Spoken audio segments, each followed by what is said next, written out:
Hey, what's up everybody? This is Devin with HDpiano.com, and in today's lesson we're going to be working on The Hardest Part, a song by Coldplay. I'll be showing you guys the main riff in this video, and it looks a little something like this. Here we go. 1, 2.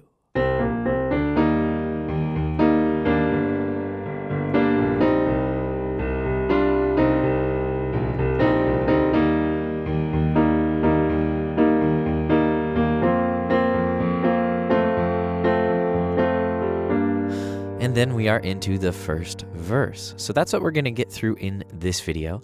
We're calling it the main riff just because it reappears throughout the song. And this kind of style of playing, once you've got this under your fingers, then I think the rest of this piece will come to you very naturally because it's more or less a lot of the same stuff. We're just going to be looking at different orders of the harmony, switching the chords around, and of course kind of playing that upper octave stuff during the chorus.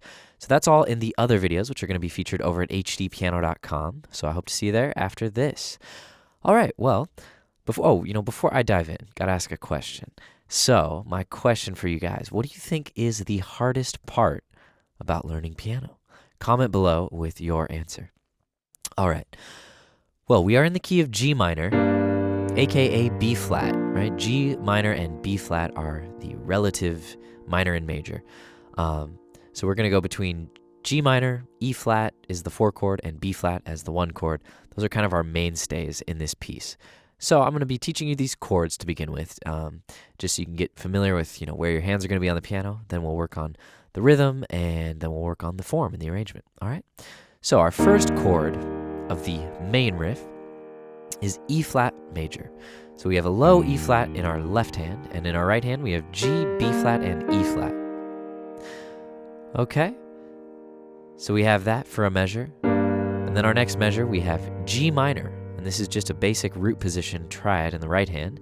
So G in the left, G, B flat, D in the right. Middle C, by the way, is right here, so we're fairly low on the piano. And then it hangs out on C minor for 2 measures.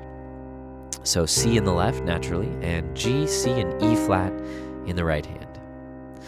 All right, so let's just try looping this before we even move on. So we have E flat to G minor to C minor, 2 measures. Oh, 1, 2, 3, 4, and 1, 2, 3, 4, and 1, 2, 3, 4, 1, 2, 3, 4. Okay, so in the intro, which is just 8 measures of this main riff, that just happens once. But later on in the song, we're going to loop that progression multiple times during the interlude and what I'm calling the outro, when he says, this is the hardest part, etc. So those are the 3, that's the 4-bar loop featuring those 3 chords. And then there's like this tag that happens afterwards, where it hangs out on E flat for 2 measures.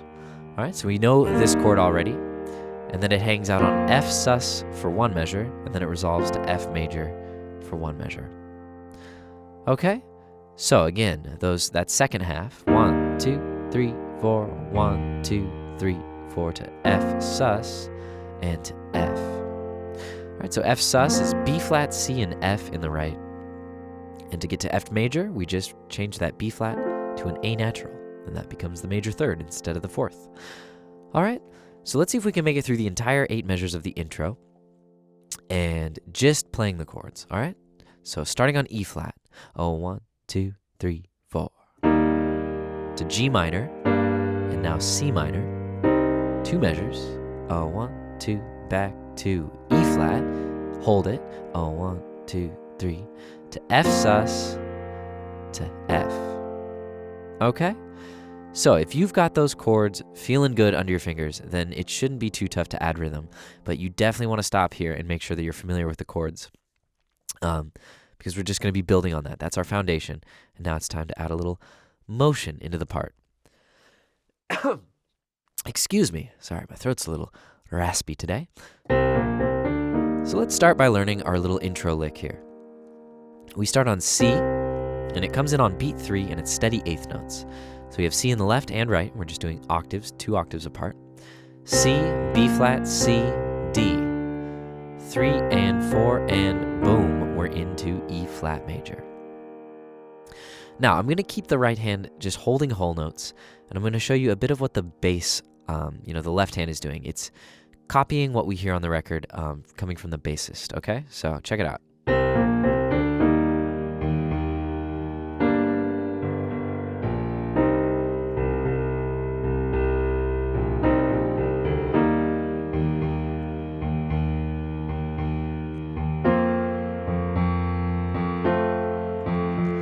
All right, so this would be a good place to start if you're more of a beginner pianist and the syncopations might throw you off. Just keeping it simple in the right hand and getting all that rhythmic sense from our left hand. So it's a pretty consistent thing. It's 1, 2, and 3, 4. 1, 2, and 3, 4. Oh, sorry, that was supposed to be a G. 1, 2, and 3, 4. 1, 2, and 3. And 1, 2, and 3, and 4. And 1, 2, and 3. And 1, 2, and 3, 4. And 1, 2, and 3, 4. And 1, 2, and 3. Okay, so it's a dotted quarter note and an eighth note. If you wanted to just do the simplest option, just keep it steady the whole time. Don't even worry about the passing notes. E flat for 2 measures.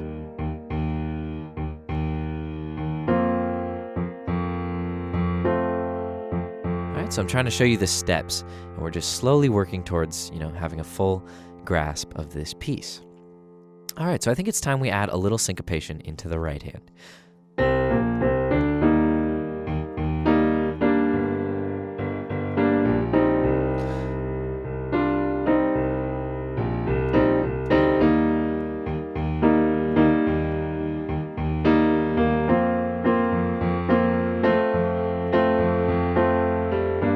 All right, so what's going on in the right hand is it's pretty consistently 1, 2, 3, and 4, and 1, 2, 3, and 4, and 1, 2, 3, and 4, and 1, 2, 3, and 4, and 1, 2, 3, and 4, and 1, 2, 3, and 4, and 1, 2, 3, and 4, and 1, 2, 3, and 4, and 1. All right, so we're hitting the downbeat at the start of each phrase, but then the rest of the chords occur on the upbeat. So we're kind of, we're playing the chord, we're playing E flat major, and then we're playing 3 and 4 to G minor, and that anticipates beat 1. So we repeat our E flat on the and of 3, and then on the and of 4, we get to G minor. Then we repeat our G minor on the and of 3, and we go to C minor. Now since we're hanging out on C minor for 2 measures, on the and of 3, we just take our 2 notes on the top up to D and F, and then back down to C and E flat. And then at the end of that second C minor measure, we play it again, but we hit the E flat on the downbeat.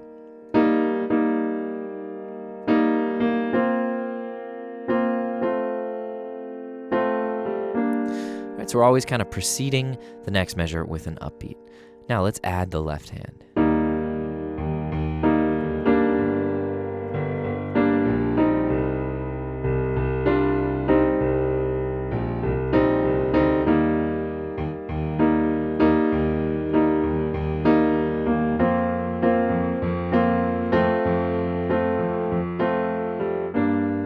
Okay, so you see what's going on there? If you've got each part confidently in your left and your right hand, then I think you should be able to mold them together, but I'd recommend even starting at a slower tempo. So I'm going to go ahead and demonstrate that once, even much slower. So check it out. 1, 2, 3, and 4, and 1, 2, 3, and 4, and 1, 2, and 3, and 4, and 1, 2, and 3, and 4, and 1, 2, and 3, and 4, and 1, 2, 3, and 4, and 1, 2, 3, and 4, and 1, 2, and 3, and 4, and 1, 2, 3, and 4, and 1. So if you can lock in those 8 measures and make that happen, steadily, confidently, and in the pocket, then you will honestly be good to go with the rest of the piece once you get the rest of the chords under your fingers, because that is just that's why we're calling it the main riff. It's the most common rhythm. We see this bass line throughout the entire song, and we more or less see this pattern in the right hand throughout the entire song, except for maybe the verses where it simplifies a bit. So I'm going to play you guys out one more time with the main riff, and then we'll see you over at part 2, where we're going to work on the verse and the chorus. Here we go. 1, 2, 3.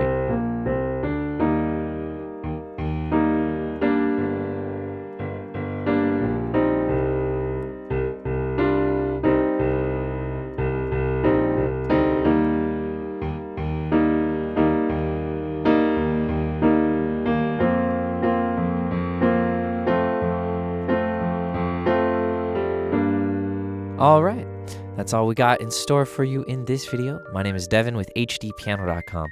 I'll see you guys over at part 2.